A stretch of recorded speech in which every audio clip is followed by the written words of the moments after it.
It's 2026. The world has flipped upside down. You spent 4 years and $50,000 on a computer science degree, but you can't find a job because an AI writes code faster and cheaper than you. Meanwhile, your neighbor who became a welder just bought a second house. The safe jobs are vanishing and the risky gig economy is exploding. It feels chaotic. It feels unprecedented. But what if I told you that a guy wearing a powdered wig in 1776 saw this all coming?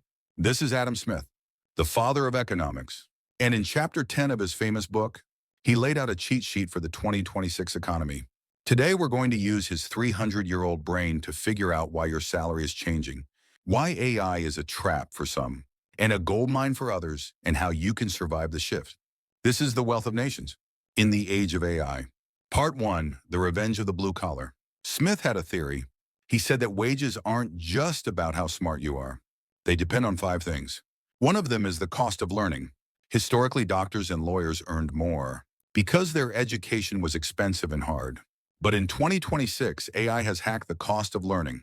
Knowledge facts, coding syntax, legal precedents is now free and instant.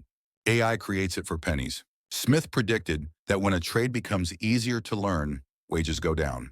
That's happening to white-collar jobs right now. But you know what AI can't learn instantly? How to crawl into a crawl space and fix a leaky pipe, or how to wire a smart home. Smith called this the disagreeableness of the job. Jobs that are physically hard or dirty must pay more to attract workers. Because we ignored the trades for decades, we created a shortage. Now scarcity is driving wages up. The dirty jobs are becoming the rich jobs. Smith called it, Part 2, the Creator Economy Lottery.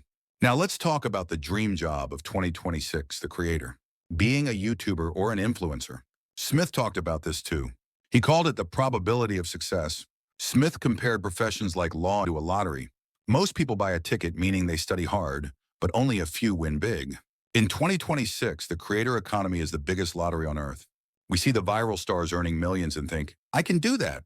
But Smith warns us we tend to overweening conceit of our own abilities. We overvalue our luck and undervalue the risk. The competition is fierce. For every Mr. Beast, there are 1 million people streaming to 0 viewers.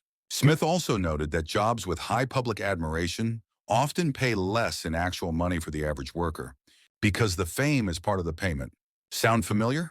Brands know you want the exposure, so they pay you less. Part 3, AI as new capital. Here's the scary part. Smith wrote a lot about profit. Usually, when a company gets efficient, it hires more people to expand.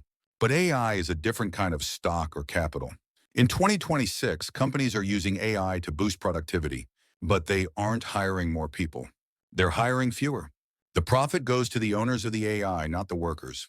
Smith thought wealth meant more jobs, but he didn't foresee capital that could think for itself.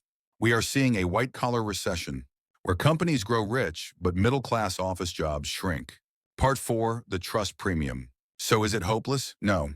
Smith gave us the answer, trust. Why do we still pay humans when AI is smarter? Because of accountability. You can't sue an algorithm if it messes up your surgery. You don't trust a chatbot with your deepest secrets. In 2026, the highest paid skills are the ones AI can't fake: empathy, strategic judgment, ethical responsibility. Smith noted that we pay physicians high wages because we trust them with our health. In the AI age, being human is your biggest competitive advantage. Conclusion. The economy of 2026 isn't broken. It's just following rules written 300 years ago. Scarcity raises value. If AI makes knowledge abundant, knowledge becomes cheap. If trades are scarce, they become expensive. If you want to win in this economy, don't compete with the machine. Do what the machine hates.